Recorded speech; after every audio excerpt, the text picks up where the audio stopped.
Bonsoir tout le monde. Alors voilà, donc dans le but de d'aborder des exercices qui traitent la vitesse volumique de réaction, alors la capsule de ce soir va vous permettre d'aborder des questions que vous aurez à traiter le jour de l'examen. Donc je vous prie, il faut vraiment essayer de votre côté d'exercer cette problématique. Je vous laisse le temps de relire l'énoncé de l'exercice et on va aborder tous ensemble la solution juste après. On traite 2 grammes de carbone, de carbonate de calcium par un volume VS égale 100 ml d'une solution d'acide chlorhydrique à 100 mmol par litre. On observe la réaction d'équation suivante.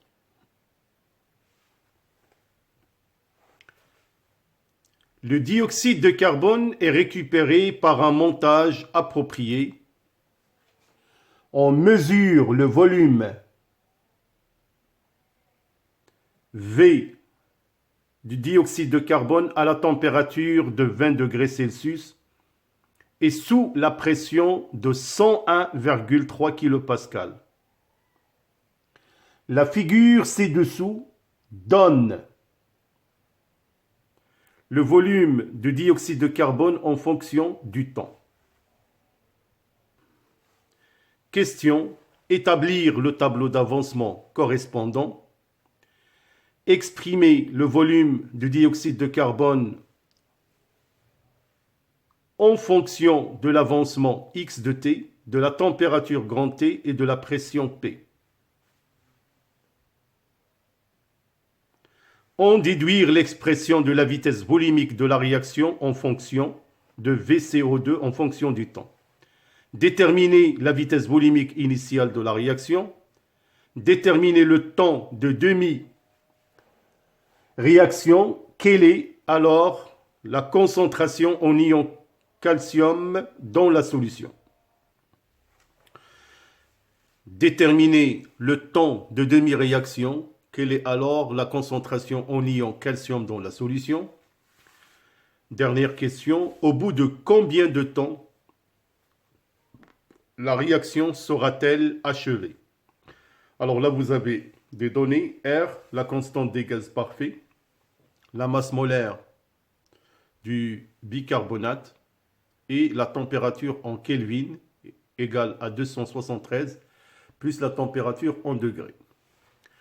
Alors voilà mes chers élèves, donc je vous laisse le temps de lire l'énoncé de l'exercice, essayez et on se verra dans un instant pour la résolution.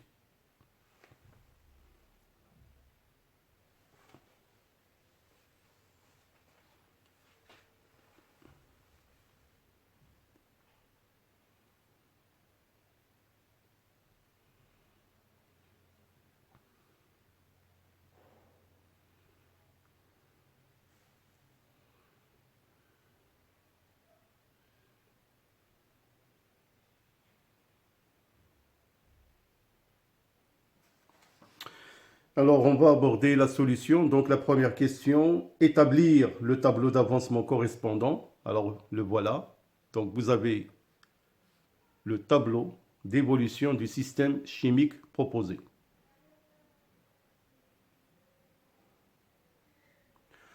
Donc, faites très attention à l'état des espèces chimiques. Donc, l'état solide, aqueux et gaz.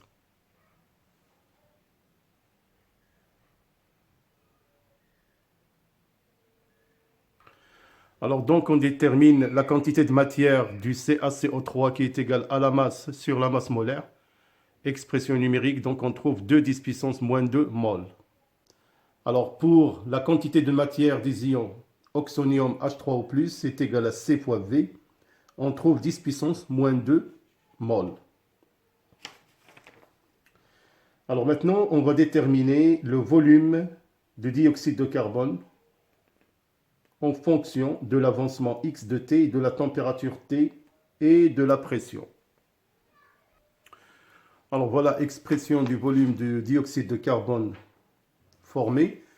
Alors d'après le tableau d'avancement, on a la quantité de matière de dioxyde de carbone, c'est x. On utilise l'équation des gaz parfaits, PV du CO2 est égal à N CO2RT. De cette expression, on peut trouver N de CO2, c'est PV CO2 sur RT qui est égal à X. Et on peut enfin définir ou déduire le volume de dioxyde de carbone qui est égal à X multiplié par RT sur P.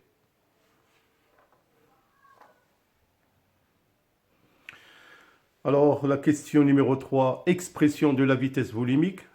Alors, on sait déjà que la vitesse volumique de réaction est égale à 1 sur Vs dx sur dt. On vient de démontrer que x est égal à P sur RT V du dioxyde de carbone. Alors, on va dériver x par rapport au temps, donc dx sur dt. Notez que P sur RT, ce sont des paramètres constants dans les conditions de l'expérience.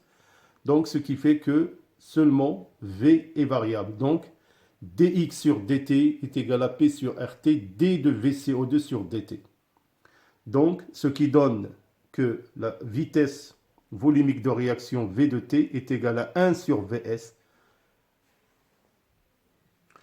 P sur RT, d de VCO2 sur dt.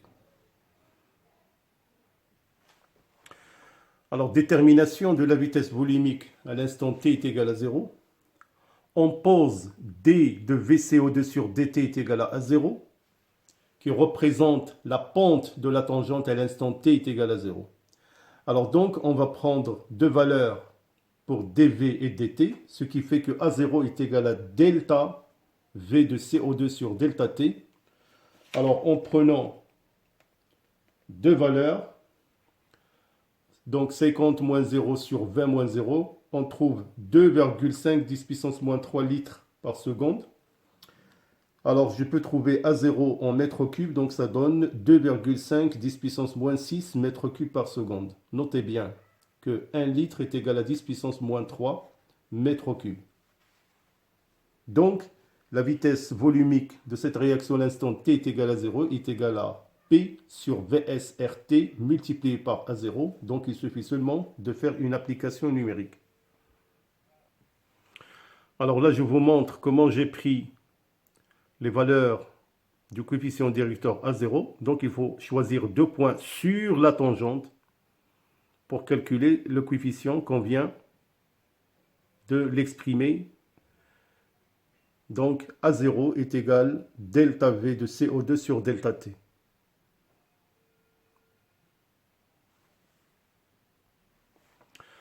Alors donc, application numérique, on va trouver que cette vitesse volumique à l'instant t est égale à 0, est égale à 10 puissance moins 3 mol mètre cube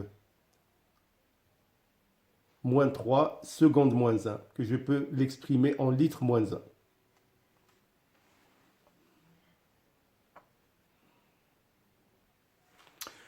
Alors, détermination de T1,5. Donc tout d'abord, on a x à l'instant T1,5 est égal à x max sur 2.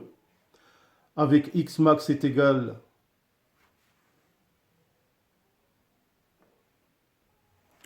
donc avec x max est égal à n de H3 au plus sur 2, qu'on trouve égal à 5 10 puissance moins 3 mol. Alors, on sait que le volume de dioxyde de carbone à l'instant T1,5 est égal à x T1,5 multiplié par RT sur P, qui est égal à x max sur 2, RT sur P. Application numérique, donc on trouve égal à peu près 60 millilitres. Alors donc on va utiliser notre graphe donnant V, le volume en fonction du temps, pour trouver le T1,5. Alors voilà, donc pour 60 millilitres, donc sur la courbe T1,5, c'est à peu près 64 secondes. Alors la concentration en ion calcium, qui est égale à x T1,5 sur Vs, qui est égal à x max sur 2 Vs, application numérique, on trouve que cette concentration est égale à 2,5 10 puissance moins 2 mol par litre.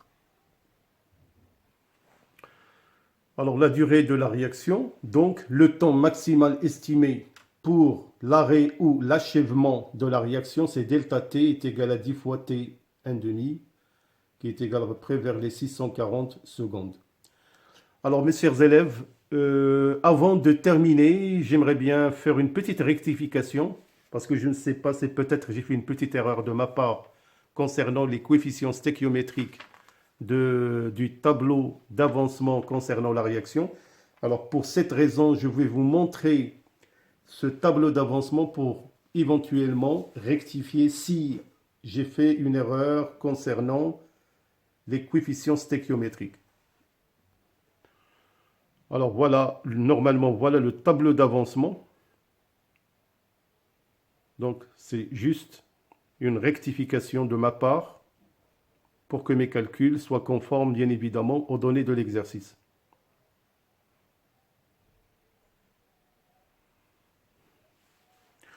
Alors voilà mes chers élèves, donc j'espère que cet exercice vous sera utile, c'est très important.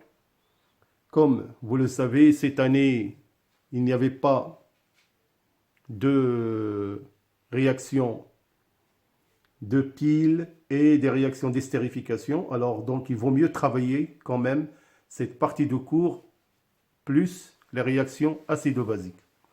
Alors donc je vous souhaite une bonne continuation. À bientôt pour d'autres exercices. Portez-vous bien. Bonne soirée.